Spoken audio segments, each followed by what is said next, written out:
Female infertility fallopian tubes का damage होना, जो खवातीन बांझपन का शिकार हैं इनके लिए बेहतरीन इलाज। अस्सलाम वालेकुम नाज़रीन, उम्मीद करती हूँ आप सब खैरियत से होंगे। नाज़रीन, आज मैं एक खास मौजू के साथ हाजिर हूँ जो कई घरों की रौनक को ख़त्म किया है। आज औरतों के मसाइल में से जनाना बांझपन पर बात करूंगी। फीमेल इनफर्टिलिटी फैक्टर दो तरह के ग्रोह में है, ovulatory problem and tubal factor.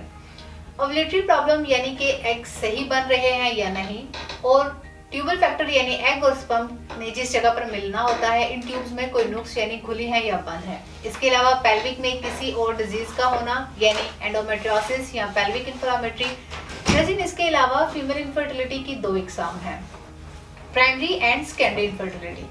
Primary infertility इब्तदाई बांझपन में वो खवातीन शामिल है जिन्हें कभी हमल नहीं हुआ, और सेकेंडरी इनफर्टिलिटी में वो फीमेल है जिन्हें एक दफा तो हमल हो चुका है लेकिन दूसरी बार हमल नहीं हो रहा।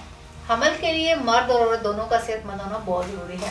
जिस तरह मर्दों में इज़ोफ़े बा का मर्ज नहीं होना चाहिए, मर्दों में अमूमन स्पर्म की तादाद 200 से 600 मिलियन तक होती है, जिसमें स्पर्म 200 मिलियन और 70% एक्टिव होना जरूरी है, यानी स्पर्म की तादाद और क्वालिटी मुनासिब होनी चाहिए।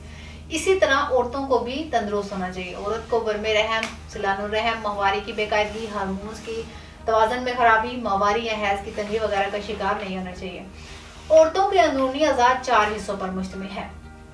नंबर 1 वजाइना, नंबर 2 रहम या बच्चादानी यानी यूट्रस, नंबर 3 काज़फ नाली यानी fallopian tubes, number 4 uterine tube. औरतों में बांझपन की सबसे खतरनाक वजह फैलोपियन ट्यूब्स का डैमेज होना है।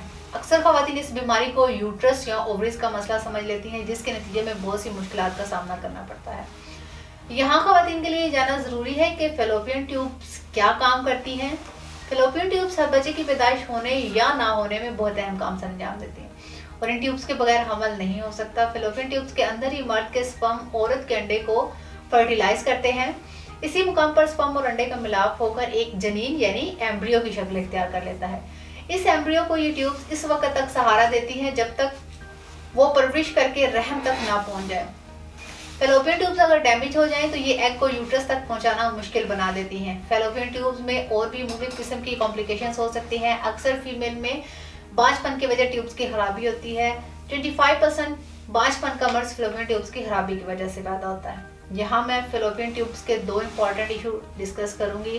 नंबर 1 है tubal blockage, number 2 tubal scarring. Tubal blockage tubes का बंद होना या इनमें रुकावट होना फैलोपियन ट्यूब्स का बहुत बड़ा मसला है। कभी भी कोई एक या दोनों ट्यूब्स बंद हो जाती हैं और ये अंडे को रहम के रास्ते में सफर करने से रोकती हैं और हमल को नामुमकिन करती हैं। नंबर 2 ट्यूबल स्कैरिंग है। ये फैलोपियन ट्यूब्स के इस रास्ते पर असरअंदाज होती हैं जिससे गुजरकर अंडे ने रहम तक जाना होता है। इसके बाद में फैलोपियन ट्यूब्स के डैमेज होने की कुछ वजूहात के बारे में बात करती हूँ। रहम की अंदरूनी झिल्लियों का वर्म, पेड़ों की सोजिश, एक्टोपिक प्रेगनेंसी, सोजिश रहम यानी एंडोमेट्रियोसिस जनाना बांझपन का एक अहम सबब है, जो न सिर्फ औरत की जिस्मानी सेहत पर असरअंदाज होता है बल्कि नफ्सियाती जज्बात को भी बुरी तरह मुतासर करते हैं। इस मर्ज में अंदरूनी गशाओं यानी एंडोमेट्रियल सेल्स में सोजिश हो जाती है और ये सेल्स हर माह हैज के दौरान यूट्रस की एंडोमेट्रियम से अलहदा होते रहते हैं।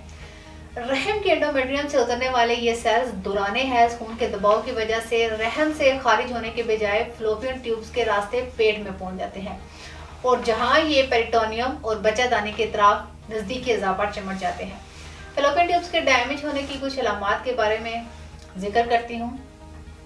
लेकिन इसकी अलामात में कमर दर्द के साथ हैज का इखराज, हम बिस्तरी के दौरान या बाद में दर्द का होना, इसके अलावा जिनसी कमजोरी या हैज की मिकदार में बहुत ज़्यादा कमी या ज्यादती, ब्लड प्रेशर, थकावट, बेचैनी, पेट के निचले हिस्से में या बच्चादानी को मसलते हुए चुभन होना, पेशाब की हाजत या इखराज के साथ दर्द, और कभी कभी पेशाब में खून की आमेजिश वगैरह है।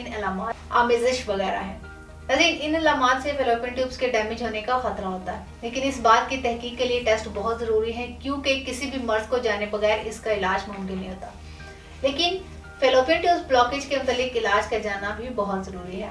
इन तमाम इलामात और वजूहात को सामने रखते हुए Taseer Dawakhana and Taseer herbal pharma private limited registered के शोबा रिसर्च में क्वालिफाइड हुक्मा और मेडिकल बोर्ड की टीम ने हकीमों डॉक्टर तारिक महमूद तासीर की ज़ेर सरपरस्ती जनाना बांझपन के मुकम्मल खात्मे के लिए मुख्तलिफ किस्म की जड़ी बूटियों पर तहकीक और रिसर्च के बाद बेहतरीन नताइज का हामिल हर्बल इलाज मुतारिफ करवाया।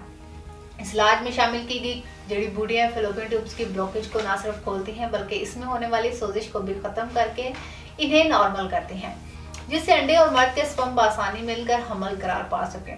इसके बाद यह इलाज माहवारी में होने वाली बेकायदगी या हैज का दर्द के साथ आना जैसे तमाम मसाइल का खात्मा करके औरत को अंदरूनी तौर पर सेहतमंद बनाता है, जिससे ना सिर्फ औरत सेहतमंद होती है बल्कि हमल के बाद बच्चे की ग्रोथ और पैदाइश भी नॉर्मल होती है। जिन खवातीन को पीरियड्स दर्द के साथ आते हैं या कम मिकदार में आते हैं तो हैज के कुछ फुजलात जो खारिज होने के बजाय फैलोपियन ट्यूब्स में जम जाते हैं, जो फैलोपियन ट्यूब्स के डैमेज या ब्लॉकेज का सबब बनते हैं।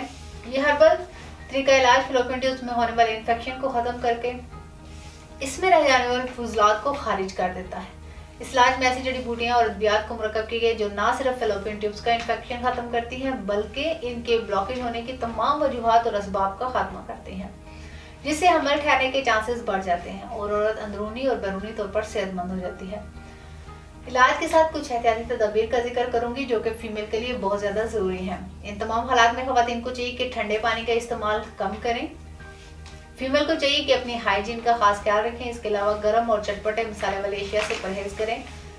खाने में ताज़ा सब्जियां और फलों का इस्तेमाल ज़्यादा करें। वर्जिश को अपना मामूल बनाएं, लेकिन हद से ना बढ़े कि हार्मोन्स गैर मुतवाज़न हो जाए।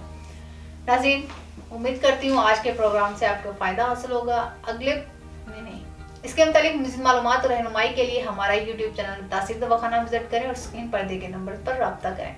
अगले प्रोग्राम में एक नए ऐसे इन्फॉर्मेटिव वीडियो के साथ दोबारा आपके सामने हाजिर होंगे। तब तक के लिए अपना ख्याल रखिए। मुझे इजाज़त दीजिए। अल्लाह हाफ़िज़।